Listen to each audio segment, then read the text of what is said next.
A dream you dream alone is only a dream. A dream you dream together is reality. This brings us to the validatory session of today's conference.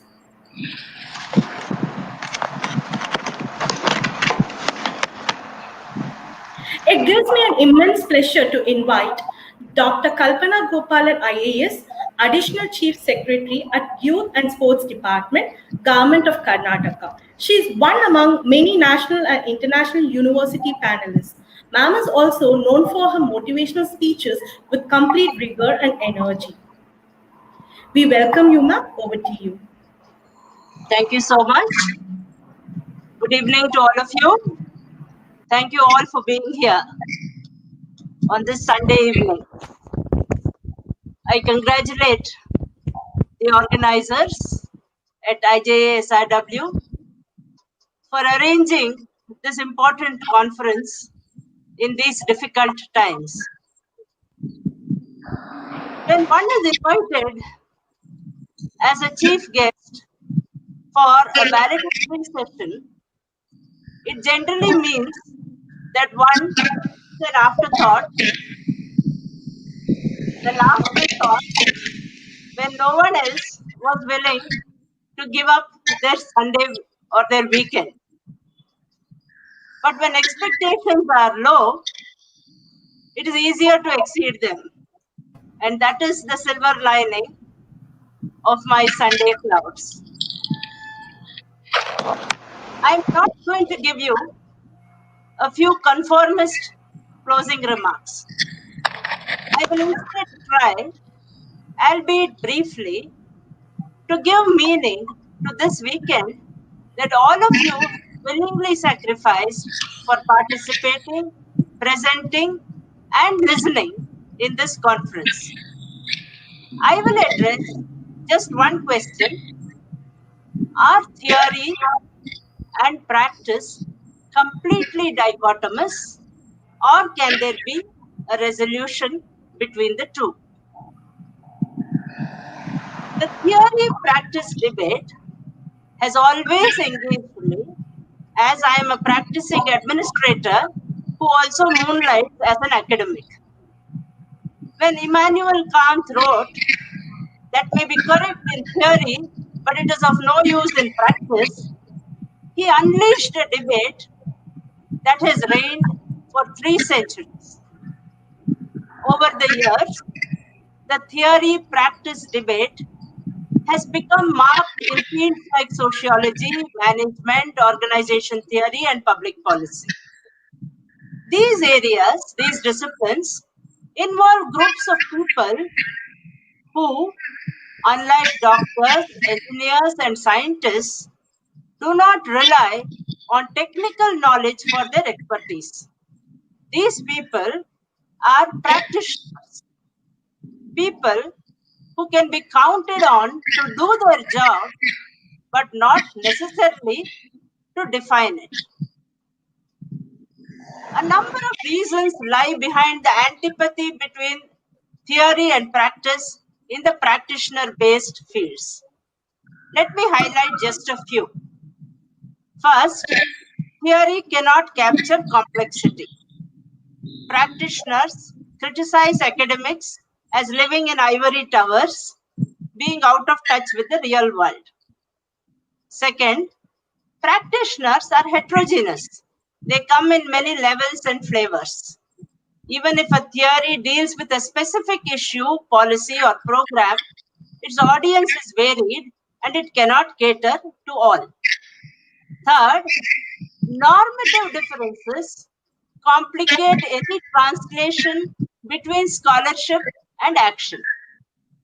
Theory is concerned with what ought to be and ignores the process and politics of implementation.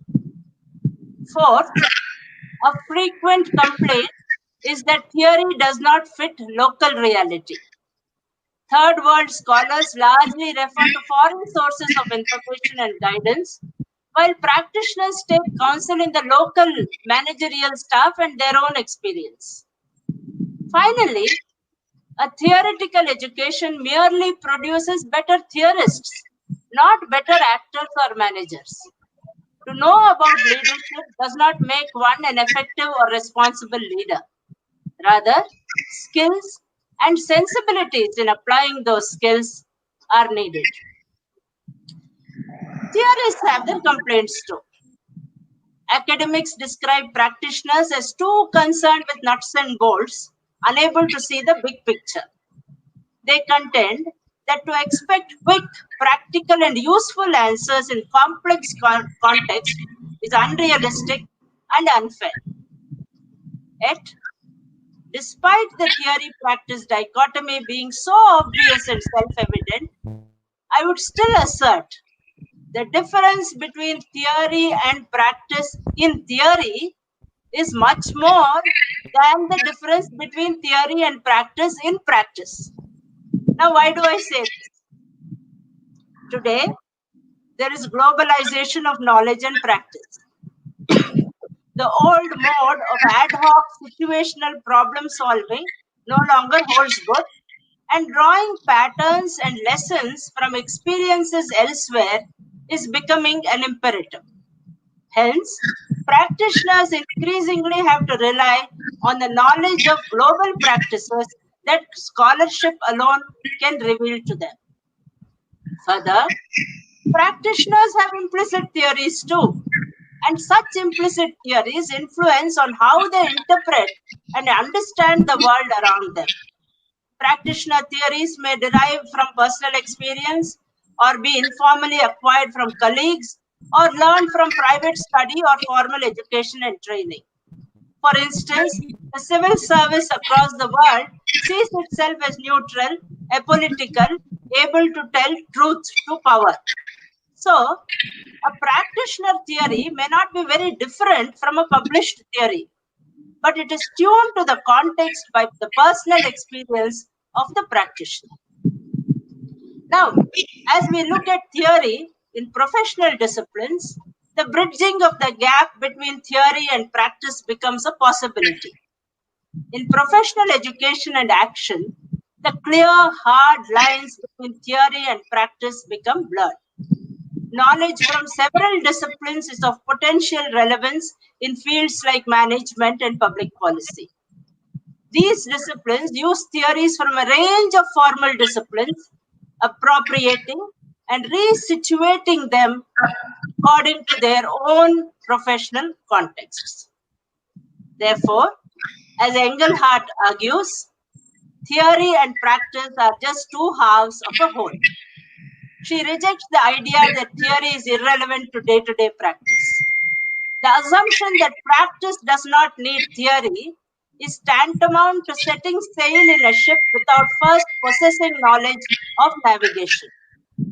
Practitioners who assume that practice can be effective without the parameters set by theory find themselves simply reacting to whatever the day brings. We call it firefighting in the civil service. Conversely, assuming that theory does not need practice is comparable to setting a course without the ship itself, confident that the course is right for any ship, regardless of its cargo, crew, or ownership. Without practice, where is the ability to field test? What is there to examine or measure without practice? Theory and practice are thus interdependent. So, it is time for theorists and practitioners to kiss and make up. Practitioners and theorists must realize that they are married to each other and have been for some time. Even if this marriage is not comfortable, it is necessary, and neither divorce nor separation is possible.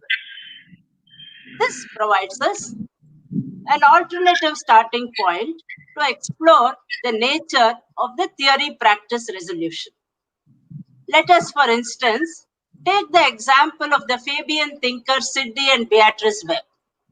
Their classic studies of local government and poor law administration in England combined rigorous research with practical reform. The world is now going their way, and so should we. But for this marriage to work, we need to understand theory in a much wider sense than hitherto. Any interdisciplinary activity embodies a complex network of historical, social, psychological, political, economic, and intellectual factors. The concept of interdisciplinarity is important to solve problems and answer questions that cannot be satisfactorily addressed by using singular methods or approaches. So, all that brings me to today. The International Conference on Research Outlook, Innovations and Research Trends is exactly what the doctor ordered. Not only has it attempted to bridge the theory-practice divide, but it has also brought in a cross-disciplinary understanding of practical problems. I congratulate all of you, organizers, participants, speakers, presenters, and guests for being with IJA SRW in the last 2 days. Yours indeed was a weekend well spent. Thank you all and have a great evening.